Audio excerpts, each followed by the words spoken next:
Hi everyone, and welcome to D&Co, where our goal is to make all things beautiful. In this video, you'll see us transform a dining room table from mid-century 1700s to a fresh bin. So here you see myself and Dee applying paint stripper. This is going to facilitate taking that shiny coat of varnish off of the table so that we can begin sanding and begin the transformation. So this table, I'll be honest, I wasn't really in love with it when we first saw it, but Dee came along and sold me that if we applied this paint thinner, sanded it down, and gave it a little je ne sais quoi, it was going to become my dining room table. So after lots of back and forth, we finally agreed, okay, we'll do it. And this was an OfferUp find that we got from a cute little family. Was getting rid of the table just because they are growing and it was far too small for them, but perfect size for me. So this table, you see that we've applied a generous amount of this paint thinner to get all that varnish off, and you'll continue seeing how throughout the process we start seeing that it's taken a little bit more than what we expected it to be, but you'll see. Keep watching. So here you have the table with paint thinner already setting, and we're moving on to the chairs. So the chairs, we are going to apply the same paint thinner that we did to the table, but before that we're going to be removing the seat cushions. This is going to ensure that we don't get any paint thinner on anything else but the wood.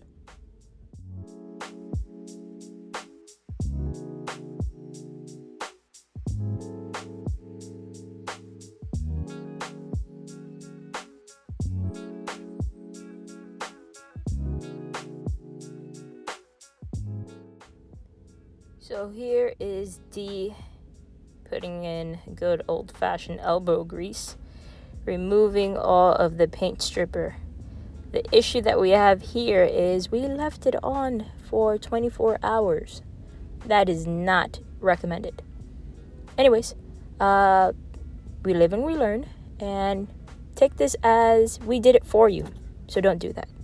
Read the instructions, but look how satisfying it is. Just removing all of our paint thinner. So here you see us also playing with a new Amazon buy. This is a painting booth. Well, it's actually a smaller painting tent that Dee found on Amazon, and it was pretty. Hi. Look at that, guys.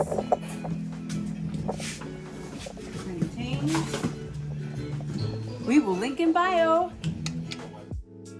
So by Dee's enthusiasm, you can tell it was a pretty great buy. This mesh right here kept us from dying of heat exhaustion and mosquitoes, because this is our workshop, Dee's Garage, one of the many workshops we have had over the years. But check it out.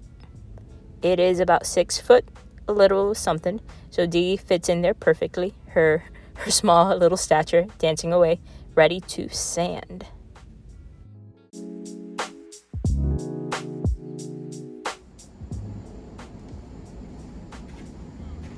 Alright, so today we are going to tackle chairs. We're going to sand them, and hopefully start painting next.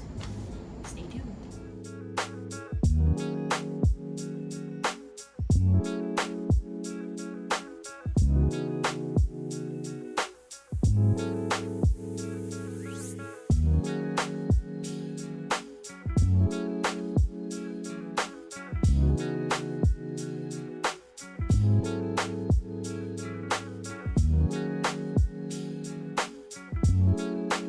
So guys, as reluctant as my sister / partner in D&Co is, we're scratching the paper. It was a great idea.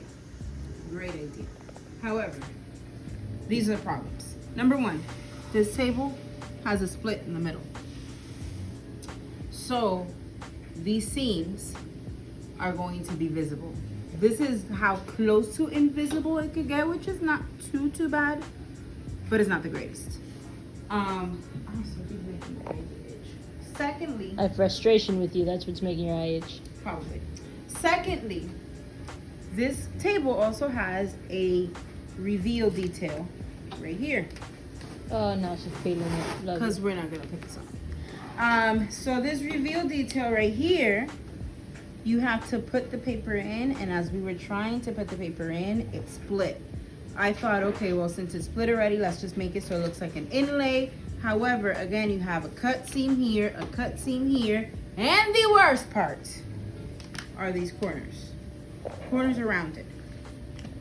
This paper is not adequate to corners.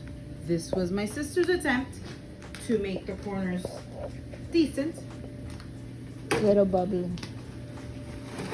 And last but not least, to put these two pieces of paper together, we have to find some type of a, sorry guys, my eyes are just really itchy. Some type of a seam that's going to work.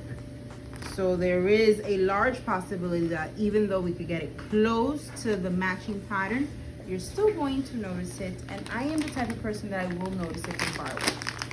So again, great in theory. This could work if you have a completely square table, not one that's tapered or rounded as this is, that does not have any reveals. It's just a square flush top. This would be a perfect idea. Oh, and then you don't have a leaf in the middle. Perfect idea.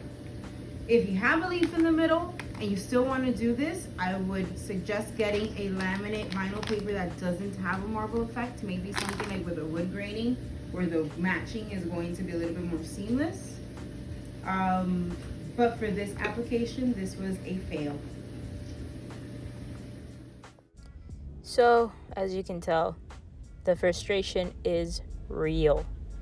So, the idea didn't come out as planned, but there's always plan B, C, D, E, F, G. But let's go with B. So, here we have 3 different stains that D is trying on my table. So, first stain, I wasn't loving it. Second stain, not so much. But this third one, boy, this third one was it. It actually isn't a stain at all. It is a wax, so it's a protectant. So here you see D drying it off. See how it looks. Bum, bum, bum, bum, bum. And the verdict is, I want the wax. The lighter version, the most natural to the wood, is what I want. So now that we have established that I will be using wax for the table, D begins by applying it now to the legs, and so on and so forth. So we'll be applying the wax to the legs, the chairs, the entire table to make sure that it does not get damaged. And this is the finished product. Check it out. 4 days work of labor, but it's finally done. If you like this video, give us a like, comment, and subscribe. Let us know, what should we transform next? Stay tuned for D&Co Transformations.